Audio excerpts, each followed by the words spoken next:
ଗୋକୁଳରେ ଗୋଟିଏ ମୟୂର ଶ୍ରୀକୃଷ୍ଣଙ୍କ ଦୁଆର ମୁହଁରେ ବସି ସବୁବେଳେ ଭଜନ ଗାଉଥିଲା। ତୁମ ବିନା ନାଥ କେହି ନାହିଁ ମୋର, କୃଷ୍ଣ ବିନା ଛାରଛି ନା ଏ ସଂସାର। ଯିବା ଆସିବା ସମୟରେ ପ୍ରଭୁଙ୍କ କାନରେ ତ ଏ ଗୀତ ପଡ଼ୁଥିଲା, କିନ୍ତୁ ସେ ଧ୍ୟାନ ଦେଉନଥିଲେ। ଆଉ ମୟୂର ପ୍ରଭୁଙ୍କର ବିଶେଷ ଆଶୀର୍ବାଦର ଆଶାରେ ସବୁବେଳେ ଭଜନ କରୁଥିଲା। ଏମିତି ବର୍ଷେ ପର୍ଯ୍ୟନ୍ତ ମୟୂର ଭଜନ କଲା। ପ୍ରଭୁ ଶୁଣୁଥିଲେ, କିନ୍ତୁ ସେମିତି ଖାସ୍ ଧ୍ୟାନ ଦେଉନଥିଲେ। କେବଳ ମୟୂର ଆଡ଼କୁ ହସ ହସ ମୁହଁରେ ଚାହୁଁଥିଲେ, ପୁଣି ତାଙ୍କ ବାଟରେ ଯାଉଥିଲେ। ୟାଠାରୁ ଯେମିତି ଅଧିକ କିଛି ନ ଘଟିଲା। ମୟୂରର ଆସ୍ଥା ଧୀରେ ଧୀରେ କମିବାକୁ ଲାଗିଲା। ସେ କାନ୍ଦିବାକୁ ଲାଗିଲା।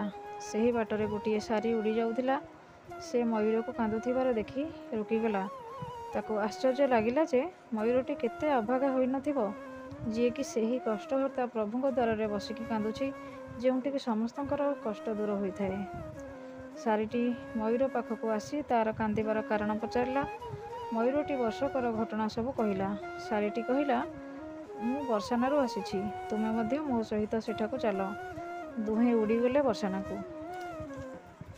ଶାରୀ ଉଡ଼ି ଉଡ଼ି ବର୍ଷାନାରେ ରାଧାରାଣୀଙ୍କ ଦୁଆରରେ ବସିଲା ଓ ଭଜନ ଗାଇବାକୁ ଲାଗିଲା। ଶ୍ରୀ ରାଧେ ରାଧେ ରାଧେ ବର୍ଷାନେ ବାଲି ରାଧେ।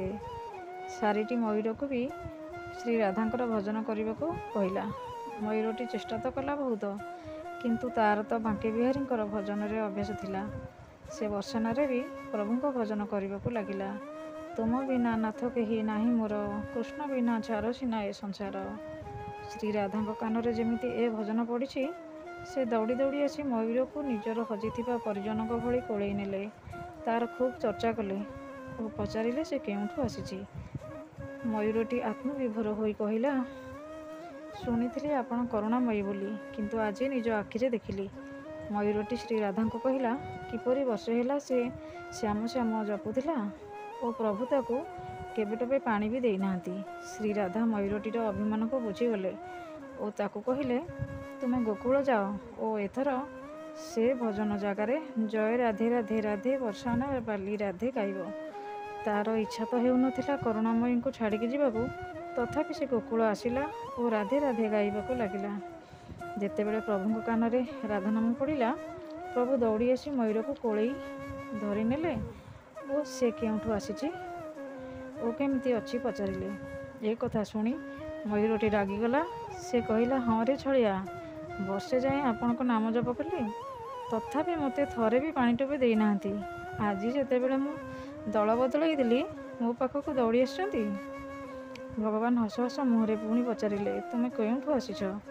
ମୟୂରଟି ନାଥଙ୍କ ପାଇଁ ବହୁତ ବ୍ୟାକୁଳ ଥିଲା। ସେ ଆଜି ସବୁ ମାନ ଅଭିମାନର ହିସାବ ନେବାକୁ ଚାହୁଁଥିଲା। ପ୍ରାଣପ୍ରିୟ ପ୍ରଭୁଙ୍କ ମୁହଁକୁ ଚାହିଁ ସେ ମନେ ପକାଇଦେଲା, ମୁଁ ସେଇ ମୟୂର, ଯିଏ ବର୍ଷେ ହେଲା ଆପଣଙ୍କ ଦୁଆରେ ତୁମ ବିନା ନାଥ କେହି ନାହିଁ ମୋର, କୃଷ୍ଣ ବିନା ଛାରଛି ନା ଏ ସଂସାର। ଖରା ବର୍ଷା ଶୀତ କାକରରେ ଗାଉଥିଲା। ପ୍ରଭୁ କହିଲେ, ରାଧାଙ୍କ ନାମ ଜପ ତୁମ ପାଇଁ ବରଦାନ ହେଲା। ମୁଁ ତୁମକୁ ଆଶୀର୍ବାଦ ଦେଉଛି, ଯେଉଁ ପର୍ଯ୍ୟନ୍ତ ଏ ସୃଷ୍ଟି ରହିଥିବ, ସେ ପର୍ଯ୍ୟନ୍ତ ମୟୂର ପଙ୍ଖ ମୋ ମସ୍ତକରେ ବିରାଜମାନ ରହିବ। ରାଧେ ରାଧେ।